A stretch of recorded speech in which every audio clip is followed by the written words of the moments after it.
High dear friends, welcome to the CSS learners academy. آج ہم بات کریں گے ایک بہت ہی امپورٹنٹ ڈیولپمنٹ کے حوالے سے، جس میں گزشتہ روز امریکہ نے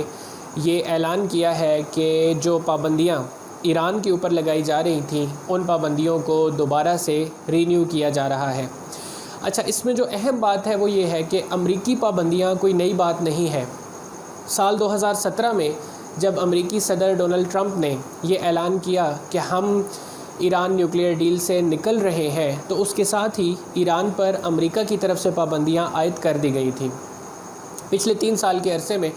ہم نے یہ دیکھا کہ بارہا ایران کے اوپر پابندیاں لگائی جاتی رہیں اور ایران جو ہے وہ ان پابندیوں کے خلاف آواز اٹھاتا رہا، یہاں تک کہ کووڈ-19 کے دنوں میں جب ایران نے کووڈ-19 کی وجہ سے اچھا خاصا نقصان اٹھایا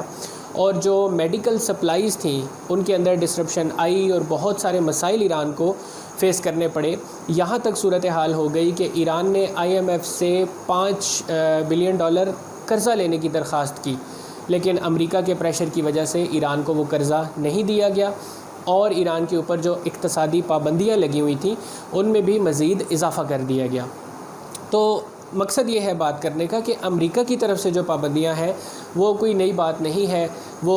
مسلسل لگائی جا رہی ہیں ایران کے اوپر۔ اب جو نیا سلسلہ ہوا ہے وہ کیا ہے؟ وہ یہ ہے کہ جو سال 2015 میں ایران نیوکلیئر ڈیل سائن کی گئی تھی، جو ایران اور دوسری پارٹی کے مابین ہوئی تھی، جب دوسری پارٹی میں جو ممالک شامل ہیں ان میں امریکہ ہے، روس ہے، چائنا ہے، فرانس ہے، جرمنی ہے اور برطانیہ ہے۔ ان 6 ممالک نے ایک ڈیل سائن کی تھی ایران کے ساتھ، جسے JCPOA joint comprehensive plan of action یا ایران نیوکلیئر ڈیل کہا جاتا ہے۔ ایران نیوکلیئر ڈیل کے اندر جو باتیں کی گئی تھی عمومی طور پہ میں یہاں بتاتا ہوں، ویسے یہ کرنٹ افیئرس کا ایک ٹاپک ہے جس پہ میں لیکچر بھی دوں گا، جس پہ سوال بھی متوقع ہوگا اس سال، کیونکہ یہ جتنی بھی اب ڈیولپمنٹس ہو رہی ہیں اس میں یہ سوال بہت اہم ہوگا۔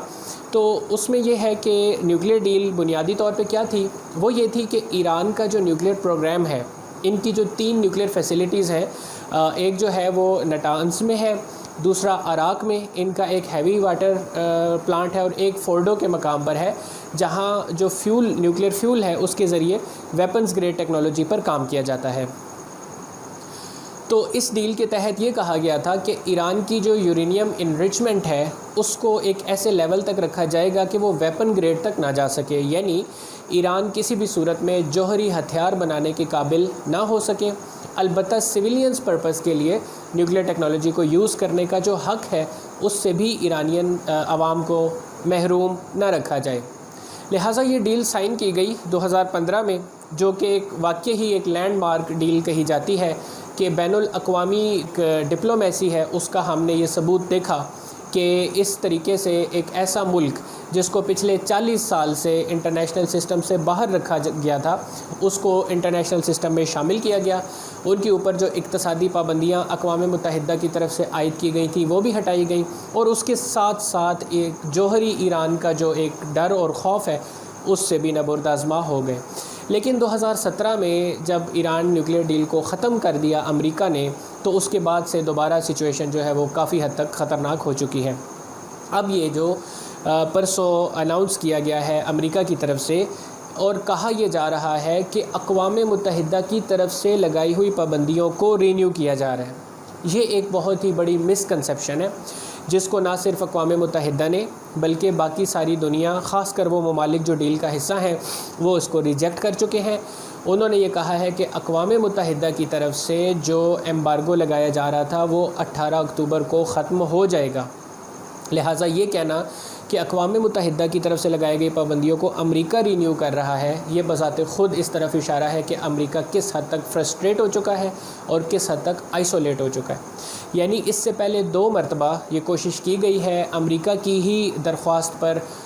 سیکیورٹی کونسل کا اجلاس بلایا گیا اور اجلاس میں یہ کوشش کی گئی، امریکہ نے بارہا یہ کوشش کی کہ وہ جو ایمبارگو ہے ایران کے اوپر وہ ختم نہ کیا جائے، لیکن دیگر جو تمام ممالک ہیں جو اس ڈیل کا حصہ ہیں ان کا کہنا یہ ہے کہ امریکہ جب ایک ڈیل سے نکل چکا ہے تو وہ کیسے کہہ سکتا ہے کہ اس ڈیل کے تحت کیا کیا جائے اور کیا نہ کیا جائے۔ یہ بالکل ایسے ہے جیسے ابھی بھارت نے 5 اگست 2019 کو آرٹیکل 370 ریووک کر کے جو پاکستان اور بھارت کے درمیان 1972 میں شملہ معاہدہ ہوا تھا اس کو خود بخود جو ہے وہ اس سے نکل گیا۔ اب اگر بھارت یہ کہتا ہے کہ پاکستان کے ساتھ بات چیت کرنے کے لیے ہم شملہ معاہدے کے تحت کریں گے، تو ظاہر ایسا نہیں ہو سکتا کیونکہ آپ خود اس معاہدے کو ختم کر چکے ہیں۔ اسی طریقے سے ایک بین الاقوامی معاہدہ جو کہ ایران نیوکلیئر ڈیل ہے، جب امریکہ اس معاہدے سے ہی نکل چکا ہے تو وہ اس معاہدے کے تحت کسی بھی سنیپ بیک ایکشن کی بات کیسے کر سکتا ہے؟ یہ جو کلیم ہے یہ کیا جاتا ہے باقی ممالک کی طرف سے۔ اب جب 2 مرتبہ امریکہ کو صریحاً شکست کا سامنا ہوا اقوام متحدہ میں، تو تیسرا جو اب عمل درآمد ہے انہوں نے وہ یہ کیا کہ تمام پابندیاں جو ایران پر لگائی ہوئی تھیں اقوام متحدہ نے اس ڈیل سے پہلے، وہ ساری پابندیاں امریکہ نے دوبارہ لگا دی ہیں، اور یہ کہا ہے کہ ان پابندیوں کے بعد اگر کوئی بھی ملک ایران کے ساتھ ڈیل کرے گا تو پھر امریکہ جو ہے وہ اس ملک پر بھی اقتصادی پابندیاں لگائے گا۔ اوورآل اگر جائزہ لیا جائے تو یہ جو صورتحال ہے یہ مزید امریکہ کو کمزور کرنے کی طرف اور آئسولیٹ کرنے کی طرف لے کے جا رہی ہے، کیونکہ امریکہ کا جو اقتصادی نظام ہے اس کی وجہ سے اس کا شکار اب تک نہ صرف ایران اور وینزویلا جیسے ممالک بن چکے ہیں، بلکہ چائنا، روس اور ان کے اپنے جو یورپین پارٹنرز ہیں، یورپی ممالک ہیں، وہ بھی اس کا شکار ہو چکے ہیں۔ ہم نے دیکھا کہ اقتصادی پابندیاں فرانس پر بھی لگائی گئیں، برطانیہ پر بھی لگائی گئی، جرمنی پر بھی لگائی گئی، کینیڈا پر بھی لگائی گئی۔ تو یہ سارے کا سارا جو ایک ماحول بن رہا ہے یہ ممالک کو ایک سوچنے پر مجبور کرے گا کہ امریکہ کی جو ہیجمنی ہے اس ہمارے معاشی نظام پر، اس کو ختم کیا جائے۔